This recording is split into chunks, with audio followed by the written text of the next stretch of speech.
नाज़रीन आदाब, आप देख रहे हैं आलमी सहारा। वक्त हो गया खबरनामे का। खबरनामा शुरू करने से पहले देखते हैं हेडलाइंस।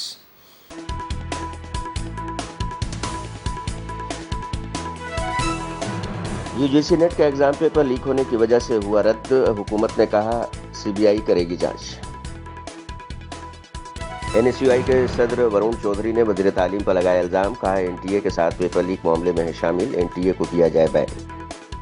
तमिलनाडु के कुल्लाकुर्ची जिले में जहरीली शराब पीने से 30 लोगों की हुई मौत। कई अस्पताल में दाखिल, अफसरान के खिलाफ हुई कार्रवाई। मध्य प्रदेश के ग्वालियर के घर में लगी जबरदस्त आग, 3 लोग जिंदा जले। मरने वालों में वालिद और 2 बेटियां शामिल। और सरकारी दौरे पर रूसी सदर पुतिन पहुंचे वियतनाम। शिमाली कोरिया के बाद अब वियतनाम के साथ भी हो सकता है जामे स्ट्रेटेजिक मुआहदा।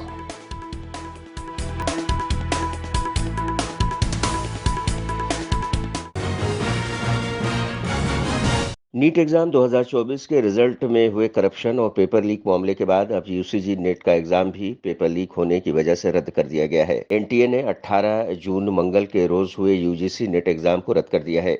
एनटीए का कहना है कि वजारत दाखिला की national cyber crime threat analysis unit से गड़बड़ी के इशारे मिलने के बाद इम्तहान को रद्द किया गया है। ऐसे हालात में जब नीट का रिजल्ट पहले ही तनाज़े की जद में है, यूजीसी नेट इम्तहान को मनसूख करने का ऐलान इम्तहान देने वालों के लिए फिक्रंगेज है। वजारत तालीम का यह कहना है कि अब नेट का इम्तहान नए सिरे से मुनक़िद किया जाएगा। हुकूमत के मुताबिक इम्तहान में बेज़ाब्तगी के मामले की जांच सीबीआई के सुपुर्द की जा रही है।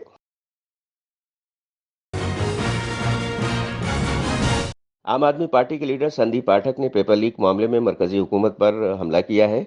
उन्होंने कहा है कि संडे गार्जियन और इंडियन एक्सप्रेस में एक आर्टिकल आया था जिसमें यह बताया गया था कि मार्च 2023 तक 70 पेपर लीक हुए हैं, जिनमें 1.5 करोड़ बच्चों का मुस्तकबिल खतरे में आया है। उन्होंने कहा है कि गुजरात इसका गढ़ बन गया है। गुजरात में गुज़श्ता 11 साल में 11 पेपर लीक हुए हैं। 2015 में आज तक गुजरात में भी एक पेपर बिना लीक के नहीं हुआ। उन्होंने कहा कि जहां जहां बीजेपी की सरकार है वहां वहां ये धंधा काफी फल फूल रहा है।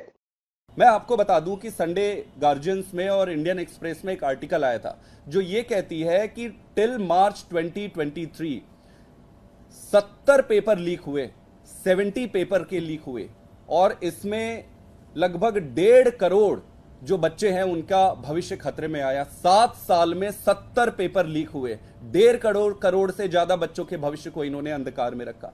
मैं गुजरात में आपको बताऊं, गुजरात तो इसका गढ़ बन गया है। The genesis of entire problem यहीं से शुरू होती है। आप गुजरात में देखोगे कि 2012 से पिछले 11 साल में 11 पेपर लीक हुए। 2015 से आज तक एक भी, मैं फिर से रिपीट कर रहा हूं, 2015 से आज तक एक भी पेपर बिना लीक के गुजरात में एग्जाम कंडक्ट नहीं हुआ है। मैं आपको बताऊं, नीट के संबंध में 2 प्रमुख धांधली के इल्जाम लगे हैं जो सामने आए हैं। सबसे पहला तो पेपर लीक का मामला है। ये पेपर लीक हुआ 24 घंटे पहले बिहार में पेपर लीक हुए और लगभग 60 लाख से 70 लाख में पेपर बिके हैं। वहां एसआईटी का गठन किया गया और वो एसआईटी कह रही है कि एक इंटर स्टेट गैंग है जो ये कर रहा है। इसी सीरीज में गुजरात में गोधरा में एक कोचिंग सेंटर के जरिए पेपर बेचे गए। 33 लाख से 50 लाख के आसपास में पेपर बेचा गया। तो पेपर लीक होके बेचने का एक मामला है। इसके अलावा एक दूसरा पक्ष भी है, वो है मार्किंग का। अब इतने बड़े परीक्षा में और एक एजेंसी जो एनटीए है, नेशनल टेस्टिंग एजेंसी, जिसको सिर्फ परीक्षा लेने के लिए गठित किया गया है, वो जो मार्किंग है, जो नंबर्स दिए हैं, उस पर कुछ समझ ही नहीं आ रहा है। आप उसमें देखेंगे कि इस परीक्षा के दौरान 67 लोग रैंक 1 आए। देश के इतिहास में किसी भी कॉम्पिटिटिव एग्जाम्स में कभी ऐसा नहीं हुआ कि इतने सारे लोग एक साथ पहले रैंक पे आए। या एक आदमी आता है रैंक 2 आदमी रैंक 1, 3 आदमी, 3-4 आदमी से ज्यादा रैंक 1 आना पॉसिबल नहीं है। Rarest of the rare occasion पे ऐसा होगा। 67 लोग, चलो बच्चे तैयारी किए आ गए। इस 67 लोगों में से 6 लोग ऐसे थे जो एक ही सेंटर से रैंक 1 आए और वो सेंटर हरियाणा में, हरियाणा के झज्जर में। तो 67 लोग रैंक 1 आए, 67 लोगों में से 6 लोग एक ही सेंटर से रैंक 1 आए। एनएसयूआई के सदर वरुण चौधरी ने कहा है कि हम अपील करते हैं कि एनटीए को बैन कर देना चाहिए। वरुण ने कहा है कि 2017 में जब बीजेपी सरकार एनटीए लेकर आई थी तो उसने कहा था कि इससे एग्जाम में शफाफियत आएगी, लेकिन ऐसा कुछ भी नहीं हुआ। उन्होंने कहा कि मुझे शक है कि वजीर बराए तालीम धर्मेंद्र प्रधान खुद ही एनटीए के साथ पेपर लीक मामले में शामिल हैं, क्योंकि वो 24 लाख बच्चों का मुस्तकबिल दांव पर लगाकर एनटीए को बचाने की कोशिश कर रहे हैं। तो हम तुरंत दोबारा मांग करते हैं कि अब एनटीए को तो बैन कर देना चाहिए। आपको पता होगा प्रकाश जावड़ेकर जी ने जब ये एनटीए शुरू करा था 2017 में, तो सीबीएसई पर सवाल खड़े करे थे कि किस तरीके से सीबीएसई 10 या 15 पेपर एक साथ कराता है, बहुत ज्यादा सीबीएसई पर बर्डन है, कहीं ना कहीं सीबीएसई ये एग्जाम कराने में सक्षम नहीं है, इसलिए हम नेशनल टेस्ट एजेंसी लेके आ रहे हैं। ये प्रकाश जावड़ेकर जी ने, आप अगर उनका ट्वीट खोलेंगे 2017 का, वो ट्वीट में भी क्लियर ये मेंशन करते हैं कि 2017 में हम क्यों एनटीए लेकर आए। और आपको मैं बता दूं, आज के समय में जब ये 2017 में एनटीए लेकर आए बीजेपी की सरकार, तो जो वो वादा करते थे कि एग्जाम्स पे बर्डन कम पड़ेगा, जो गवर्नमेंट एजेंसीज हैं इसलिए हम एनटीए लेकर आ रहे हैं, वो कहीं ना कहीं बहुत ज्यादा एग्जाम्स का जो कंडक्ट कराने का तरीका है बहुत ज्यादा पारदर्शिता के साथ होगा, ये वो वादा करते थे। लेकिन जिस तरीके से चीजें पिछले 3-4 दिन में निकल कर आई, कल सुप्रीम कोर्ट ने भी बोला कि अगर इसमें 0.1% भी कुछ अगर खामी होंगी तो हम सख्त कार्रवाई करेंगे। तो हम अब कोर्ट से भी एक अपील करेंगे और साथ के साथ धर्मेंद्र प्रधान जी से मेरी अपील है। और अब तो ये भी हमें शक होता है कि कहीं ना कहीं धर्मेंद्र प्रधान जी खुद एनटीए के साथ मिले हुए हैं इस पेपर लीक के कांड में, जो नीट का पेपर लीक हुआ है। वरना कोई भी सरकार, एक तरफ 24 लाख बच्चे हैं और दूसरी तरफ एनटीए है, तो ऐसा क्या उनको प्यार नजर आ रहा है एनटीए से धर्मेंद्र प्रधान जी को कि बार बार अब उन्हें वो बचाने की कोशिश कर रहे हैं। कांग्रेस रुकने पार्लियामेंट राहुल गांधी की 54वीं सालगिरह बुध के रोज यानी 19 जून को थी। सियासतदानों से लेकर कांग्रेस कारकुनान ने उन्हें सालगिरह की मुबारकबाद दी। राहुल गांधी ने एक वीडियो शेयर करके सबका शुक्रिया अदा किया। वीडियो में राहुल गांधी ने बताया है कि वो हमेशा सफेद टी शर्ट क्यों पहनते हैं। उन्होंने कहा कि मुझसे अक्सर पूछा जाता है कि हमेशा आप सफेद टी शर्ट ही क्यों पहनता है। ये टी शर्ट मेरे लिए शफाफियत, साबित कदमी और सादगी की अलामत है। उन्होंने सवाल किया कि ये अक़दार आपकी ज़िंदगी में कहाँ और कितनी मुफीद है। मुझे सफ़ेद टी शर्ट इस्तेमाल करते हुए वीडियो में बताएं। मैं आपको एक सफ़ेद टी शर्ट तोहफे में दूंगा।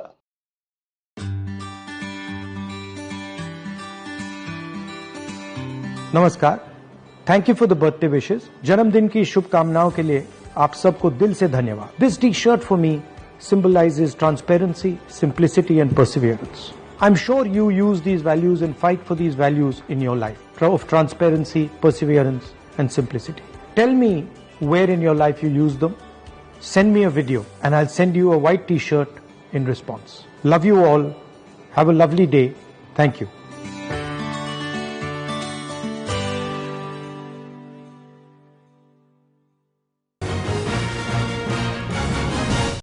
अलीगढ़ में औरंगजेब मॉब लिंचिंग के मुलजिमों की हिमायत में हिंदू तंजीमों और बीजेपी के एमएलए मैदान में उतर आए हैं।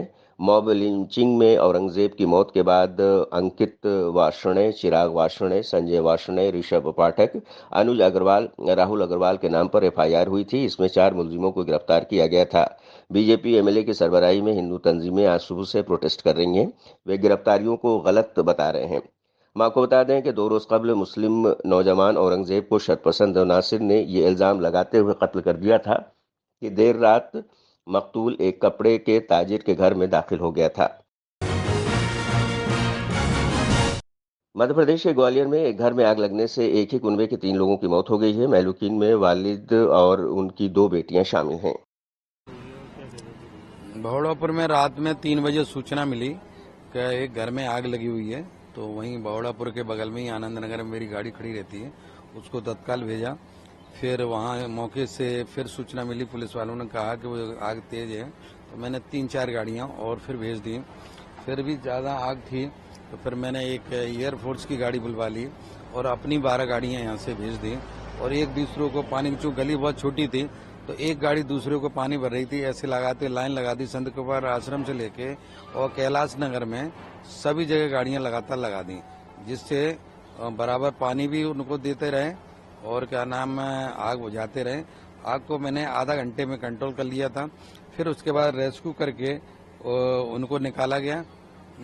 तीनों का नाम बॉडी, उसमें से एक बच्ची की सांस चल रही थी, उसको तत्काल एम्बुलेंस से हॉस्पिटल भिजवाया गया। तो लेकिन हॉस्पिटल में जाके वहाँ क्या नाम उसको मृत घोषित कर दिया गया। कितने लोगों की मौत हुई? हाँ, 3 लोगों की मौत हुई है। उनकी लाइफ लाइन के लिए पीछे एक दरवाजा था, वो दरवाजे के पास ही तीनों लोग मतलब खड़े हुए मिले लेटे हुए, और वो अगर उनने अलमारी न रखी होती दरवाजे के पास, जिस दरवाजे से रेस्क्यू मैंने किया दरवाजे को तोड़ा और उसके सामने अलमारी निकली, फिर अलमारी को हटाया तो उसके बाद इनको सब निकाल सके। तमिलनाडु में शराबनोशी के बाद 30 लोगों की मौत का मामला सामने आया है। बताया जा रहा है कि तमिलनाडु के कल्लाकुरुची जिले में शराब पीने से 30 लोगों की मौत हुई है और मुतअद्दिद लोगों को अस्पताल में दाखिल कराया गया है। शराबनोशी के बाद 30 लोगों के मरने के बाद न सिर्फ कई अफसरान के खिलाफ कार्रवाई हुई है, बल्कि इस पूरे मामले की तफ्तीश के लिए भी एक बड़ा कदम उठाया गया है। तमिलनाडु के वजीर आला M.K. स्टालिन ने शराब पीने से हुई अमवात के मामले में CBCID जांच का हुक्म सादिर कर दिया है। बताया जा रहा है कि मुतासरीन में बेशतर लोग दिहाड़ी मजदूर थे।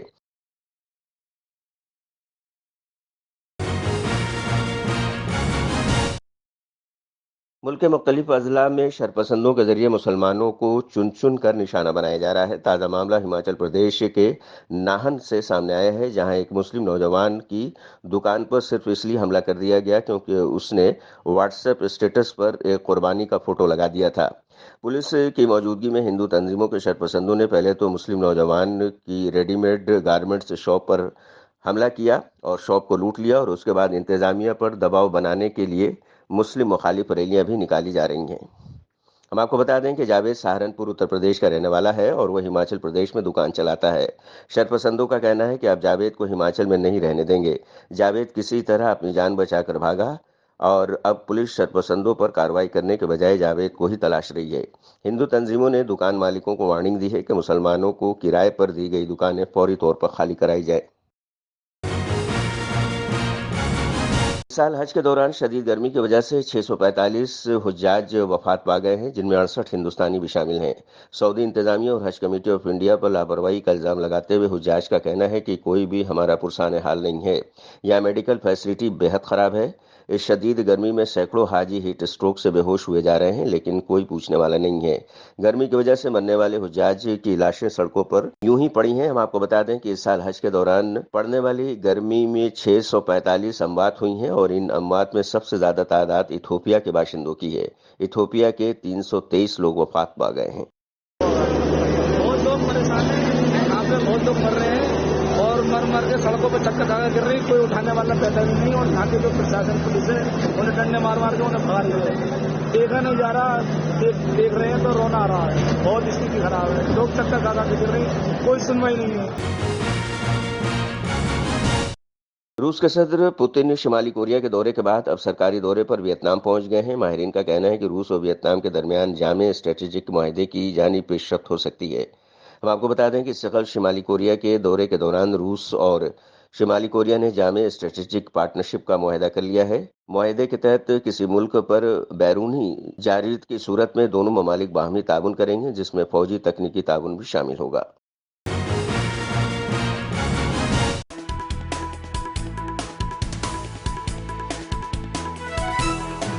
यूजीसी नेट का एग्जाम पेपर लीक होने की वजह से हुआ रद्द। हुकूमत ने कहा CBI करेगी जांच।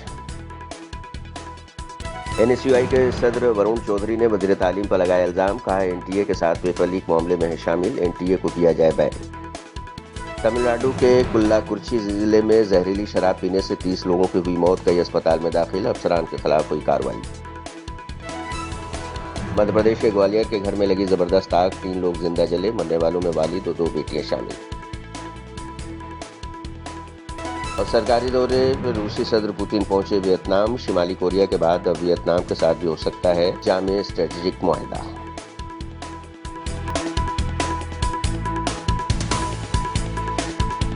तो नाज़रीन, आज के खबरनामे बस इतना ही। दीजिए इजाजत, लेकिन आप देखते रहिए 24 घंटे का उर्दू न्यूज चैनल आलमी सहारा। सहारा प्रणाम।